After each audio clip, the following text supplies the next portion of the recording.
Aujourd'hui sur le net, les internautes américains réagissent à la crise financière qui secoue le pays. La toile se fait l'écho de l'éclatement de la coalition pro-occidentale en Ukraine. Et les brèves du jour.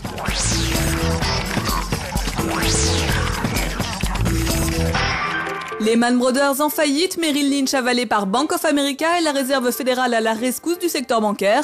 Face à l'enlisement de la finance américaine dans la crise, les internautes américains réagissent. De nombreux vidéoblogs ont fait leur apparition commentant l'effet domino des derniers jours. Cet Américain critique ainsi l'endettement systématique de ses compatriotes et appelle à un changement des mentalités. Le blog Politico affirme lui que la crise de Wall Street a enfin recentré la campagne américaine sur les enjeux de fond auxquels le pays doit faire face. En effet, critiqué il y a quelques mois par les démocrates pour avoir sous-estimé les difficultés économiques des ménages américains, John McCain a immédiatement posté un clip évoquant dès les premières secondes une économie en crise. Sur la toile, d'autres préfèrent traiter le sujet avec légèreté, comme dans ce faux reportage mettant en scène le dernier employé de la banque d'affaires Lehman Brothers, ou encore dans cet hymne à la crise entonné devant la bourse de Londres. We hope you lose your job.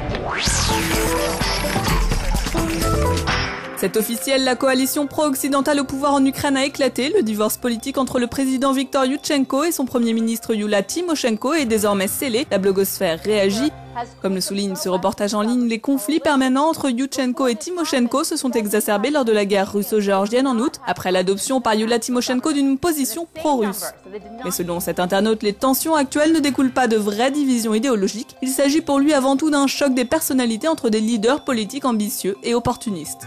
Même son de cloche chez ce blogueur pour qui tout cela expliquerait le désintérêt de plus en plus marqué des Ukrainiens pour la politique. Pessimiste, il estime que de nouvelles élections législatives ne régleront en rien la crise actuelle. Enfin, ce reportage en ligne de Journeyman Pictures revient sur la révolution orange qui avait porté le couple Tymoshenko-Yushchenko au pouvoir.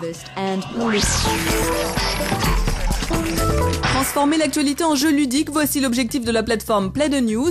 Le principe, donner des éléments de contexte complets permettant aux joueurs de prédire ce qui va se passer dans le monde réel, comme ici dans le cas du conflit Russie-Géorgie. Le site propose plus d'une centaine de jeux répartis dans plusieurs catégories, actualité internationale, politique ou encore célébrité. Objectif des développeurs, créer 5 jeux par semaine. Scotland Yard s'invite sur la toile. La police britannique vient de mettre en ligne une carte recensant les quartiers les plus dangereux de Londres. Basée sur le service de Google Maps, elle permet de connaître le nombre de crimes commis dans la capitale. Seuls les délits les plus courants, comme par exemple les cambriolages, sont pour l'instant recensés. Harrow figure parmi les quartiers les plus calmes. Westminster apparaît lui comme le plus dangereux.